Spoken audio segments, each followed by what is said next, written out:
Hey guys, Insomnia here with some more AFK Arena. Today the brand new patch just dropped and Theowyn is now available. We're going to go ahead and check her out. We're going to run through the arena. Also, I want to take a look at the heroic ship, how you can maximize getting her, of course. That way you can get more loot. If you guys have not seen in the merchant ship, the heroic ship has arrived, which does contain her bundles.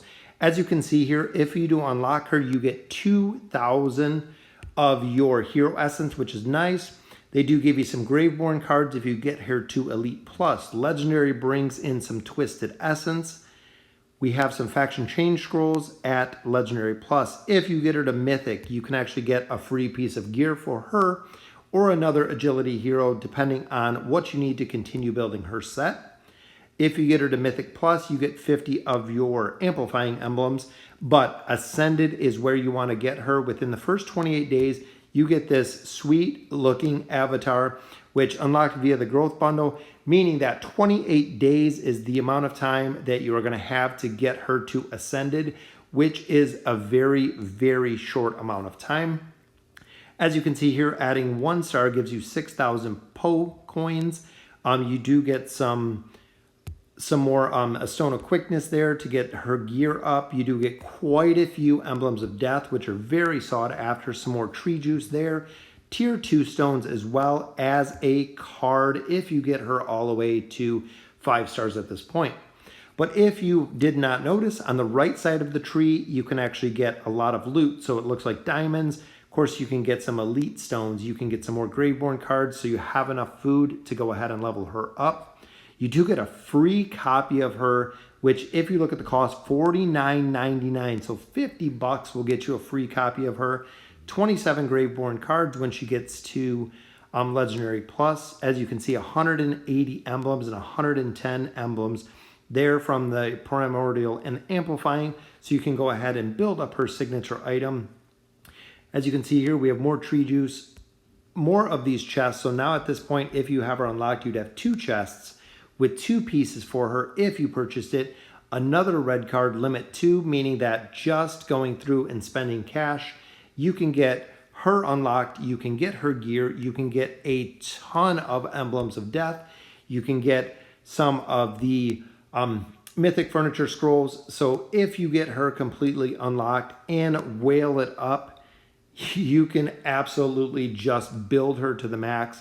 As you can see there, 2 tier 1 stones, 2 tier 2 stones, 12,000 more pole coins, 10 million gold. So literally anything you need to build the hero is here if you're just looking to spend money. So huge, huge money drop.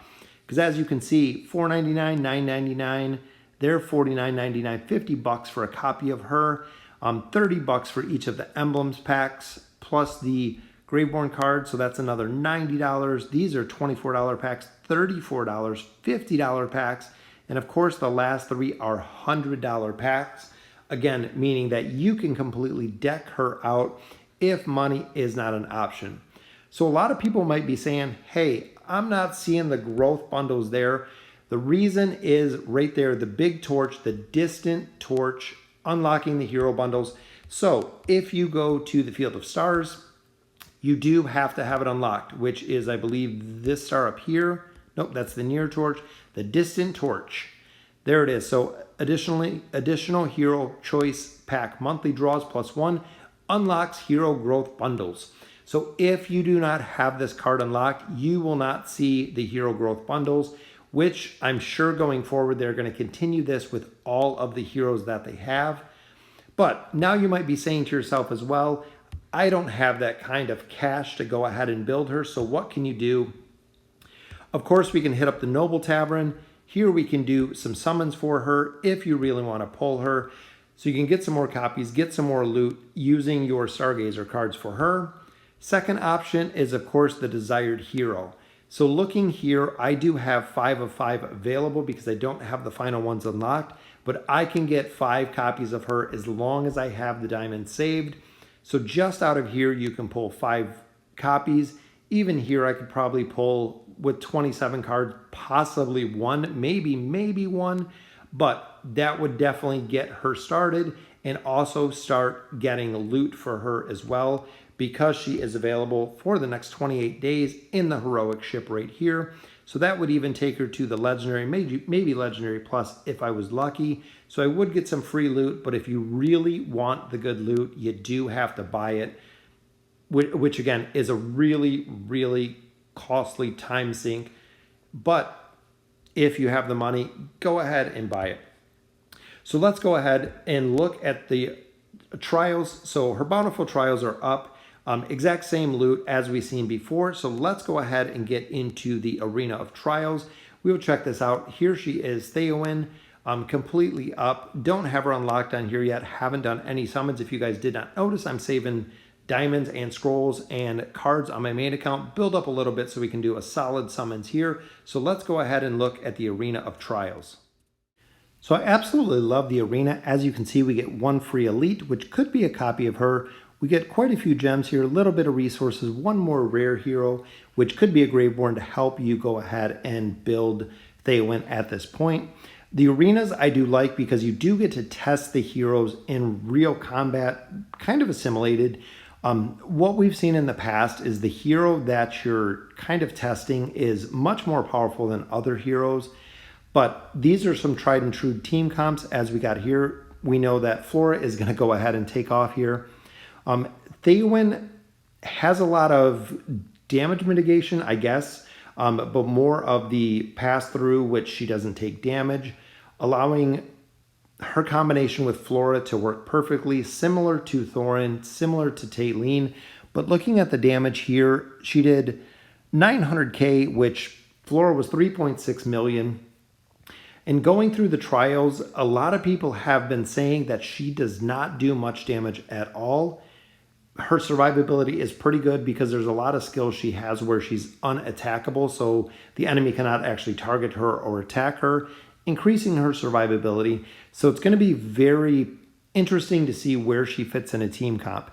The other thing that I've really noticed about the trials is if you're having problems coming through here, fill up the team as much as you can, because the set bonuses, or excuse me, the faction bonuses are really, really huge here when you have kind of even team heroes. If you can get the factional advantage of having multiple Celestials, having multiple Graveborn, it will go ahead and win the battles. Even here, not doing much damage at all, 559k. As you can see, Shamira and Theowyn out damaging her again. So trying to find a niche of where she fits on a team, because if her damage stays this low, I cannot see a lot of players using her other than, like I said, being in kind of specific teams, I guess, of where she would fit in. Again, worrying about the faction bonus here, or making sure we have the 3-2 faction bonus here, because these are heroes that we were actually provided with. And again, if you don't have the heroes, just try to stick with the faction bonuses and try to stick with them as much as you can. But again, testing her here, even at the 4x speed, again, looking here, it doesn't seem like she is doing very much damage. There she did 2 million, which is good. Isabella did 2 million. She did 2 million. So kind of on par there. Even though she does have some energy disintegration, which is really, really powerful, but you have to have signature items unlocked. And you also have to have furniture bonuses unlocked, which might play a very, very vital role. Even here, we're dropping in Rigby. That way we can stay with the 3-2 bonus, because again, the faction bonuses are absolutely huge when it comes to the arena of trials. As you can see here, we got a stun there in the bottom. She kind of flies around in her little spectral form. She's on top of Thorin there, or enshrouded Thorin, I believe is what the skill says. Flora finally comes down so we can take her out. But I've noticed that she doesn't die. That's kind of the big thing. 951k here from Theowyn. But she doesn't die because of all of her different abilities that allow her to essentially mitigate damage, or the shrouded ability, a couple different abilities, which we'll cover in a minute, to keep her alive through the entire fight. So even here, we'll drop her right to the bottom. We'll add in Thorin, of course. We'll add in Gwen, Rowan, and Isabella. Again, 3-2 bonus here is what we're looking for. Isabella, we're relying to do a ton of damage. Same with Gwen. Gwen can get the targets low. Isabella can kind of finish them off. And she was on the side over there with Theowyn. Let's check out her damage real quick versus heavy damage carriers. So she did 829, 1.6, and 1.7 from Gwen and Isabella respectively. So again, doesn't seem like she is going to be a massive damage. When we did the trials with Verk absolutely destroyed the meters in almost every single aspect. This team, again, we're going to go with Grez. That way we got the bonus. We have Shamira in there, then Theowyn and Wukong. That way we keep actually the 5 faction bonus on this one. So maximizing the heroes that you're utilizing. So it seems like with Wukong, she's going to be good. With Shamira, she's going to be good. Probably Isolde or Torn, even though I'm very, very disappointed with Torn, just because his survivability is similar to that of Almas, of Warwick, of Grez. They have a tendency to die really, really early when they're paired together. 2.74 million, so a little bit better. Also, when you look at her ultimate ability, it is based on the amount of heroes that it hits. So if more heroes are alive, if she's in the thick of battle, she's going to do more damage. When you start getting less and less heroes up, she's going to lose out on the amount of damage she does with her AoE ability, which can further kind of just nullify her damage. As you can see here, she's inside of Theowyn, so that's the Enshroud ability that she's doing. She's coming out right there. She got hit with the armor break. And it looks like she followed Theowyn right to the back. Moved to the top on Leica, enshrouded her again, which again, she can't be attacked when she enshrouds the enemy. Moves to the middle with Rowan, and now she appears on the bottom after she did her ultimate, the big burst, bringing her just kind of all over the map. I mean, it seems like a lot of RNG. Even damage here, 1.6 million, 6 million from Shamira. Shamira, solid carry there. But overall, it just seems like with her ultimate, with her Shroud ability, I'm yet to be impressed with the hero overall, especially being a ranger. I know in here the Elder Tree doesn't take into effect. Signature items don't take into effect. Furniture bonuses don't take into effect. So there could be a lot of viability with her. We're just not seeing a lot of it here because we're not equipped, essentially. The hero's not built, not equipped, not maxed out with the potential of what she could do. And that's where it is really good to build the hero. 3 million there from Flora, 792, so a little bit of damage from Theowyn there. Continuing on the trials, we have a couple more stages. And this is where I think it's really going to shine, is when she's combined with Isolde, because of Isolde's rework is absolutely insane. But you have Nara here, you have Kelthar, so we're going to have the energy disintegration with Nara. We're going to have the displacement with Kelthar. So looking at the 5 faction bonus here, it just seems like this team is going to be absolute everywhere. But could be a good combination or a good compilation with Isolde, especially if you haven't built with the signature item to get the immunity, and also his healing ability combined with his damage from his furniture bonuses. As you can see, they're damaged pretty even across the team. So I do want to use her or acquire her on the Graveborn account. I think that's what I'm going to focus on, because if I can get a couple copies of her, see how well she works, even with the formations we're using here. I know a lot of people don't have Kelthar built though, which could provide a difficulty, because remember, she does target the enemy with the lowest, I believe it is the lowest hit points. So similar to what Kelthar does, kind of a finishing move, not kind of an assassination like Ezio, but even there, 1 million damage. So she placed about 3rd on the meters. But here is our next one, which I believe we have one left after this. Again, going with the Isolde in the Torn, we'll do the same. We'll go with Kelthar and we'll go with Nara. That way we can go ahead, move Sophia out of her Spectral Disruption. Nara can grab Pharrell. So just leaving one hero back in the very back, which as you can see, Kelthar hopped right on. And overall, got some stuns there. Enshrouded into Nemitsu, which again, enshrouded, she can't take any damage, which makes a really, really big difference because most agility heroes will die significantly faster. So a solid bonus for her is one, the AoE damage from the ultimate ability, giving her a little survivability because she can't be attacked.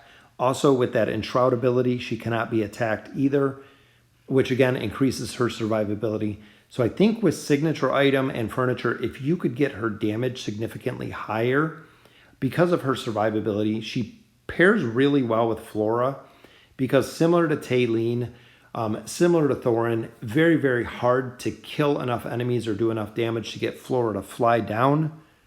735k there, which that is our last trial. So overall, I mean, my summary of her is doesn't seem to be doing the most damage, which may be by design. There might be teams that she's going to fit right into, but if you're looking for a damage agility hero, she is not going to be it. So let's take a look at her really quick.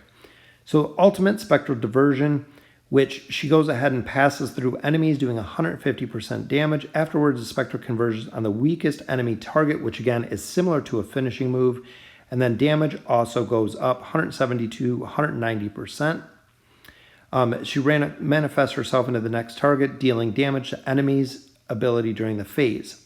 Haunting Spectre, this is where she enshrouds the target as you've seen them going around inside of it. So for 8 seconds, then she finishes enshrouding them. She deals additional damage. During this time, she can't be attacked. And that's kind of the real big one. And the level 3 with the 100% health. Spectral Curse, she enters a spectral form and charges ahead. So she just literally goes right through the enemies. If the enemy is already cursed, the curse is moved and she instead deals damage. And she ignores defense, which would make me think that she would do more damage. But the Song of Mourning, whenever she receives damage that exceeds 10%, she is going to have damage mitigation. So similar to that of Rowan. Signature item might be the big one. The ability is activated every 15 seconds of battle. The one enemy which have dealt the highest amount of damage to her within the last 15 seconds will receive the ability Spectral Curse. As you can see, you can curse up to 3 enemies, which will be absolutely huge. With her max out signature item, I could see it being very, very effective on heroes. Her 9-piece bonus is crazy as well. Enemies cannot recover energy while they are afflicted, which is huge. So if you're taking energy recovery to 0, 9-piece bonus, targets affected by the Haunted Spectre ability now give 100% of energy to her. So you could actually chain cycle really fast with her, which I would love to see. So let me know in the comments what you guys think. Not too impressed with her damage, but overall pretty cool. And as always, thank you for watching.